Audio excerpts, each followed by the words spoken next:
নমস্কাৰ, আপোনালোকে চাবলৈ আৰম্ভ কৰিছে চাইনন আৰু এই মুহূৰ্তত এটা গুৰুত্বপূৰ্ণ খবৰ দিবলৈ লৈছোঁ। পুনৰ ডিব্ৰুগড় মহানগৰত কৃত্ৰিম বানে ভয়াৱহ পৰিৱেশৰ সৃষ্টি কৰিছে। কৃত্ৰিম বানত কবলত পৰিছে ডিব্ৰুগড় মহানগৰ। এজাক বৰষুণতে জলমগ্ন ডিব্ৰুগড় মহানগৰৰ বিস্তীৰ্ণ অঞ্চল। মহানগৰৰ মানকটা পথকে ধৰি কেইবাটাও গুৰুত্বপূৰ্ণ পথ জলমগ্ন হৈ পৰিছে। কৃত্ৰিম বানক লৈ অবৰ্ণনীয় পৰিস্থিতি ডিব্ৰুগড় মহানগৰত। বিগত 3 দিন ধৰি দি থকা নেৰানেপেৰা বৰষুণৰ ফলত কৃত্ৰিম বানে ভয়াৱহ পৰিস্থিতিৰ সৃষ্টি কৰিছে ডিব্ৰুগড় মহানগৰত। বছৰ বছৰ ধৰি ডিব্ৰুগড় মহানগৰত সৃষ্টি কৰা কৃত্ৰিম বান পৰিস্থিতি সমাধানত গুৰুত্ব নাই ডিব্ৰুগড় পৌৰ নিগমৰ। বৰষুণ গ'লেই জাপি লোৱাৰ দৰে ভূমিকা লৈ আহিছে পৌৰ নিগমে। প্ৰতি বছৰে নলা চাফা কৰাৰ নামত ব্যয় কৰা হয় কোটি কোটি টকা। প্ৰশ্ন হয়, তাৰ পাছতো মহানগৰবাসী কৃত্ৰিম বানত কিয় ককবকাই থাকিবলগীয়া হয়? এই যে নলা চাফা কৰা হয়, তাৰ পাছতো চহৰখনৰ আবদ্ধ পানীবোৰ কিয় ওলাই যাব নোৱাৰা হয়? সিদিনা মুখ্যমন্ত্ৰী ডক্টৰ হিমন্ত বিশ্ব শৰ্মাই ডিব্ৰুগড় মহানগৰৰ কৃত্ৰিম বান পৰিস্থিতিক লৈ এক পৰ্যালোচনা বৈঠকত মিলিত হৈছিল। তাৰ পাছতো ডিব্ৰুগড় মহানগৰত কিয় এই পৰিস্থিতি? কৃত্ৰিম বান পৰিস্থিতিক লৈ কিয় উদাসীনতা ডিব্ৰুগড় পৌৰ নিগম তথা চৰকাৰৰ? অথচ মুখ্যমন্ত্ৰীয়ে কৈছে ডিব্ৰুগড়ক দ্বিতীয় ৰাজধানীলৈ পৰিণত কৰা হ'ব।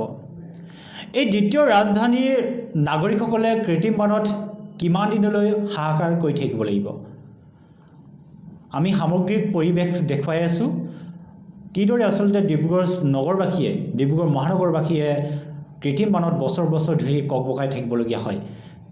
কি মানকটা পথ, কি জেল ৰোড আদি সকলো ঠাইতে কেৱল কৃত্ৰিম বানত এতিয়া ককবকাই থাকিবলগীয়া হয় মহানগৰবাসী। মহানগৰবাসীৰ ভাষ্য আছে, সেই ভাষ্য আমি শুনাই ল'ব বিচাৰিছোঁ। সৰ্বসাধাৰণ হিচাপে কৈছোঁ, খুব দুখ লগা ছবি। ডিব্ৰুগড়ত এটা বছৰ পূৰণ নহ'লেই, বাৰিষা আহি নাপালেই, বহাগৰ প্ৰথমটো আচলতে দ্বিতীয়টো সপ্তাহ চাগে এয়া, আৰু এই দ্বিতীয়টো সপ্তাহতে ডিব্ৰুগড় মহানগৰ এতিয়া কৃত্ৰিম বানত 3খনকৈ বিদ্যালয় আচলতে বন্ধ কৰি দিলে, পাঠদান হোৱা নাই। এনেবোৰ কথাই পুনৰ এবাৰ মহানগৰৰ দিশে আগবঢ়া ডিব্ৰুগড়খনক আকৌ হেঙাৰ সৃষ্টি হৈছে বুলি ক'ব লাগিব। পুনৰ এবাৰ নক'লেও উপায় নাই, পৌৰ নিগমৰ ওপৰত আমি কথাখিনি ক'ম। পৌৰ নিগমে এটা বছৰে কি কৰিলে? ইমানখিনি ডাঙৰকৈ, ইমান এটা বৃহৎ নদীৰ দৰে, সাগৰৰ দৰে পৰিৱেশ ডিব্ৰুগড়ত হৈ গৈছিলে। প্ৰায় 22-23 দিনকৈ ডিব্ৰুগড় জলমগ্ন হৈছিলে, বন্ধ হৈ আছিলে, বাট পথ পানী ওলাই নগৈছিলে, ৰাজহুৱা সভা পৰ্যন্ত পাতিব লগা হৈছিলে। তাৰ পৰা কিন্তু একো আউটকাম নাহিলে, পৰিণতি ভাল আমি নহ'লে বুলিয়ে ক'ম। এয়া ডিব্ৰুগড়ৰ পানীৰ যি অৱস্থা আজি, সেয়া খুব দুৰ্ভাগ্যজনক, দুখ লগা এখন ছবি। আৰু এষাৰ কথাৰ লগত এড কৰিম যে ছুপাৰ চাকাৰ বুলি বস্তু এটা আহিছিলে, মেচিন এটা আহিছিলে, ব্যাগুম যন্ত্ৰ ডিব্ৰুগড় পৌৰ নিগমে চলাইছিলে ডিব্ৰুগড়ত। আৰু সেই ছুপাৰ চাকাৰে ডিব্ৰুগড়বাসীৰ কৃত্ৰিম বান নাইকিয়া কৰিব বুলি, সপোন চাকাৰ কৰিব বুলি কথা এষাৰ আছিল, কিন্তু ছুপাৰ চাকাৰে ডিব্ৰুগড়ৰ কৃত্ৰিম বান নাইকিয়া কৰাৰ সপোন চাকাৰ কৰিব নোৱাৰিলে। আৰু সেয়া খুব দুখ লগা ছবি। তাত যথেষ্ট খৰচ হৈছে, এয়া ৰাইজৰেই পইচা, ৰাইজৰেই আচলতে কষ্ট উপাৰ্জিত ধনৰ পৰিমাণ বুলি ক'ব লাগিব। তাৰেই আচলতে এইবোৰ আমি পৌৰ নিগম বা ইত্যাদি বিভিন্ন শিতানত খৰচ হয়। সেই ৰাইজৰ পইচাৰে ৰাইজৰ দায়িত্বত থকা জনপ্ৰতিনিধিসকলে ব্যৱস্থা গ্ৰহণ কৰিব লাগে বুলি ভাবোঁ। খুব দুখ লগা আজি ছবি। প্ৰথমে এজাক মাত্ৰ বৰষুণ দিছে, বৰষুণ হোৱাই নাই, আৰু কিমান দীঘলীয়া বাৰিষা এটা পৰি আছে।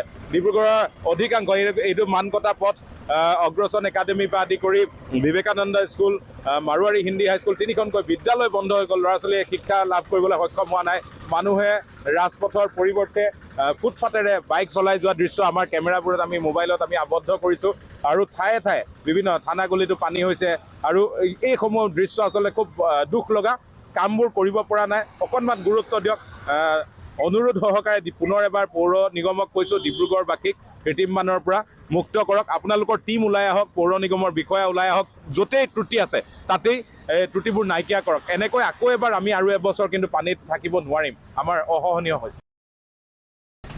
আচলতে কি ক'ম ক'ব লগা ভাষা নাই যাতে বহুত মন্ত্ৰী আহিলে মন্ত্ৰী গ'ল নেতা পালি নেতা আহিলে পানীত নামি চমক সৃষ্টি কৰিবলৈ চেষ্টা কৰিলে কিন্তু যিটো কৃত্ৰিম বানপানীৰ সমস্যা সেই কৃত্ৰিম বানপানীৰ সমস্যা কৃত্ৰিম বানপানী হৈ ৰ'ল যোৱা বছৰ আহিছিল নাগৰিক সভাৰ কথা কৈছিল নাগৰিক সভা পাতি অতি শীঘ্ৰে সমস্যা সমাধান কৰা হ'ব বুলি কৈছিলে আৰু সৌ সিদিনা মুখ্যমন্ত্ৰীগৰাকীয়ে ডিব্ৰুগড় চহৰলৈ আহিছিল আৰু যেতিয়া তেওঁ ডিব্ৰুগড় চহৰত আহি তেওঁ এই কৃত্ৰিম বানপানীৰ কথা বিশদভাৱে আলোচনা কৰিছিল বুলি আমি বিভিন্ন মিডিয়াৰ যোগে আমি গম পাইছিলোঁ কিন্তু তাৰ পিছতো কিন্তু দেখিলোঁ যে এই কৃত্ৰিম বানপানীৰ সমস্যা কোনো কালে সমাধান নহ'ল এটা কথা স্পষ্টভাৱে ক'ব লাগিব দীৰ্ঘদিন ধৰি যিগৰাকী বৰ্তমানৰ মেয়ৰ চৈকত পাত্ৰ ডাঙৰীয়া তেওঁ পৌৰসভাৰ পৰা পৌৰপতি আছিল তাৰপিছতে মেয়ৰ হ'ল মেয়ৰ হোৱা আজি তেওঁৰ 5 বছৰ উকলি গৈছে ইতিমধ্যে কিন্তু তাৰ পিছতো তেওঁ আজিলৈকে তেওঁ শিক্ষা নল'লে আৰু বৈজ্ঞানিক পদ্ধতিৰে যেনেধৰণে চাইণ্টিফিক ছিষ্টেমৰ যেনেধৰণে যিটো কৃত্ৰিম বানপানীৰ সমস্যাৰ কাৰণে তেওঁ নিৰ্মূল কৰিবলৈ চেষ্টা কৰিব লাগিছিল তেনেধৰণে চেষ্টা কৰা কিন্তু নগ'ল